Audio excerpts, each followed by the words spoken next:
Today's story is one of the most astonishing we have ever shared. Even Hollywood could not script something this incredible. It's another reminder that real life often writes the most unbelievable stories of all.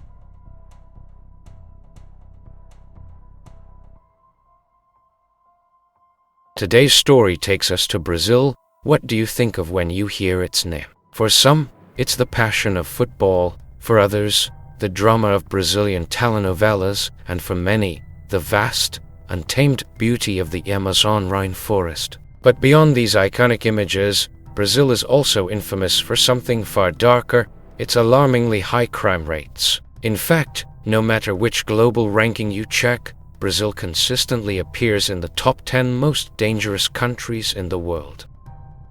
One of the Brazilian cities most affected by crime is Manaus. Simply existing in this city is a serious threat to life, especially in its infamous favelas slums that cover much of Manaus. All it takes is turning down the wrong street or crossing paths with the wrong person, and you could end up shot. Such is life in this city, and this is where our story begins.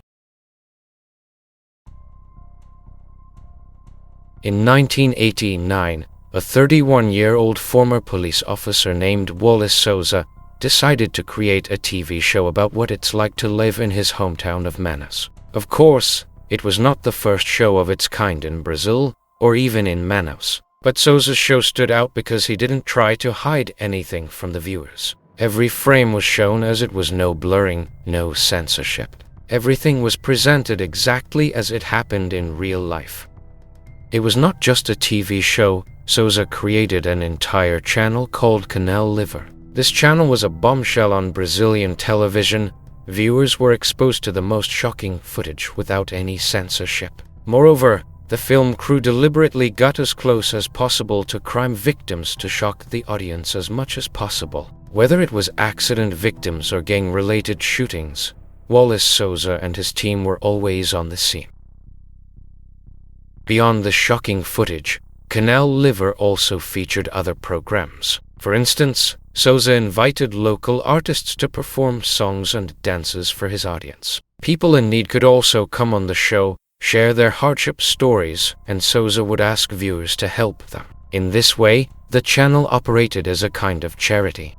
The people of Manaus loved Canal Livre for its transparency. Over time, the channel gained popularity across Brazil. And since Souza was the face of the channel, he too became famous and recognizable. People on the streets often applauded him and shook his hand when they saw him.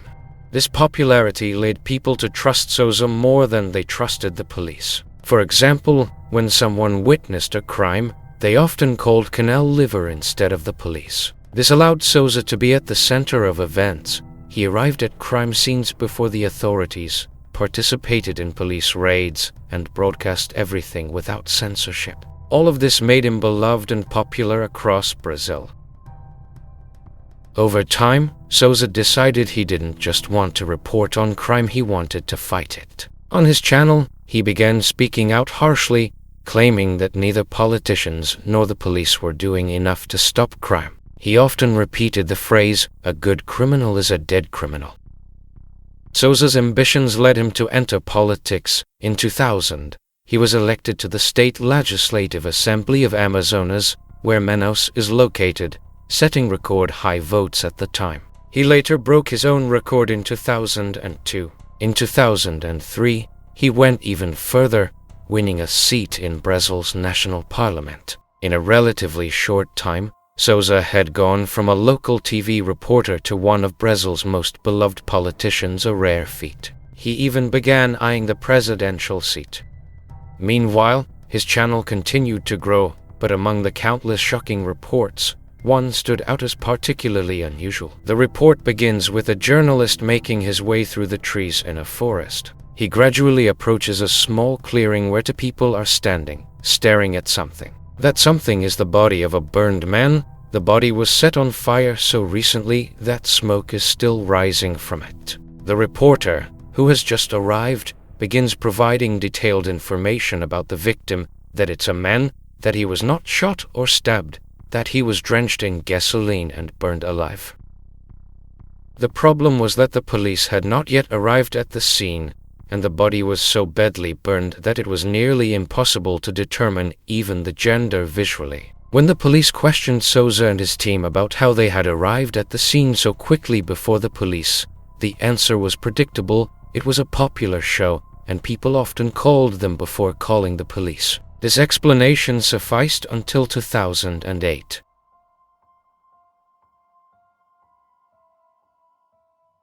That year, a man, a former police officer named Moa, was arrested for a series of murders. He was sent to prison. At first, he remained calm, as if confident he would get away with it. But as time passed, Moa realized he could not escape punishment. He then revealed something that shocked all of Brazil. Moa confessed that he had been Wallace Souza's bodyguard and that the murders he committed were ordered by his boss, the beloved Wallace Souza.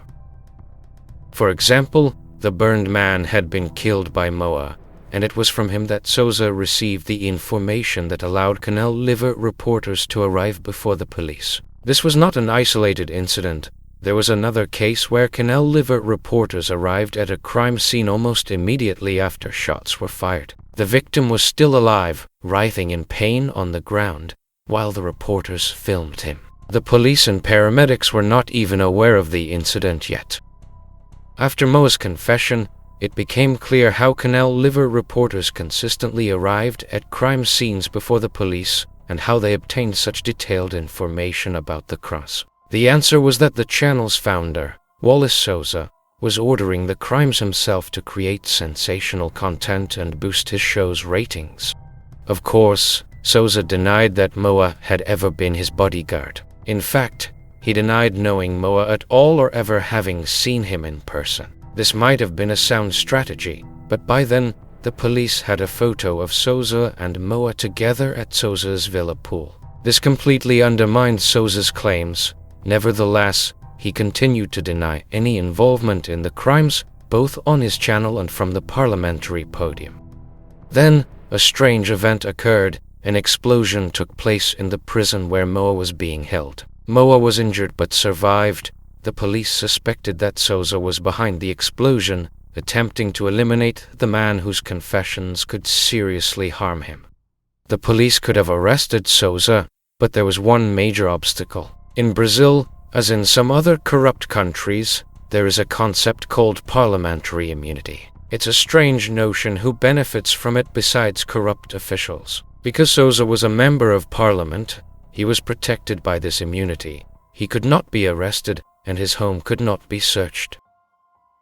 So how could they get to him? The police decided to target his son Rafael, who lived in the same house as Souza. While they could not search Wallace Souza's home, they could search his son, which was, in fact, the same house.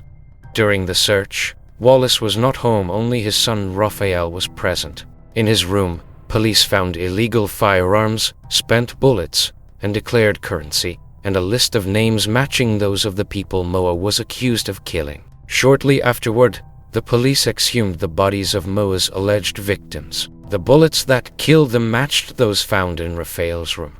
After this, Rafael was arrested.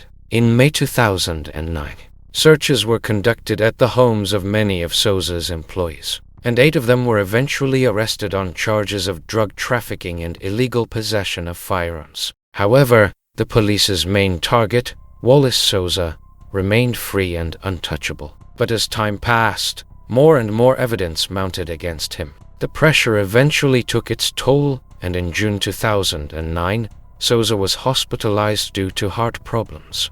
Around this time, Souza's impeachment was to be considered in Parliament. Before the vote, the prosecutor presented a dossier against Souza over 1,000 pages long. The charges included witness intimidation, drug trafficking, murder, organizing a criminal group, and among others.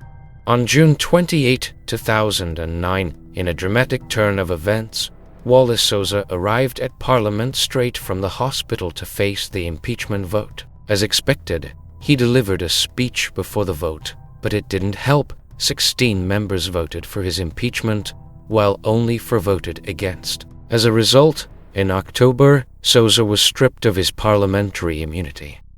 Souza didn't wait around for his arrest. He had a plan. He went on the run, forcing Brazil to close its borders to prevent his escape. After 4 days of searching, Souza was found at a friend's house. He surrendered voluntarily in exchange for the guarantee of a solitary prison cell. On March 29, 2010, the prosecutor determined there was enough evidence against Souza, his son Rafael, and other team members. The trial began in May 2010, and it seemed certain that Wallace Souza would be sentenced to prison. But on July 27, 2010, the unexpected happened. At the age of 51, Wallace Souza died in a clinic from a heart attack.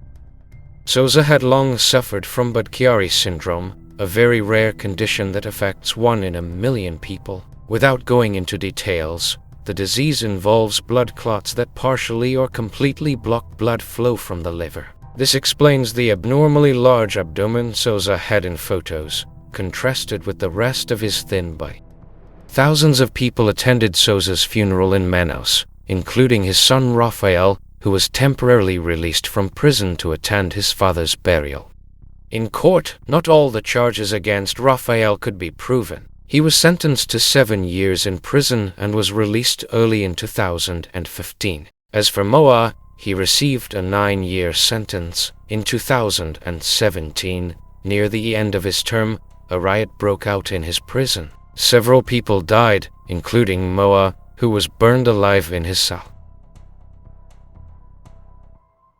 This is the story of Canal Livre and its founder, Wallace Souza, a man who ordered murders to boost the ratings of his TV show.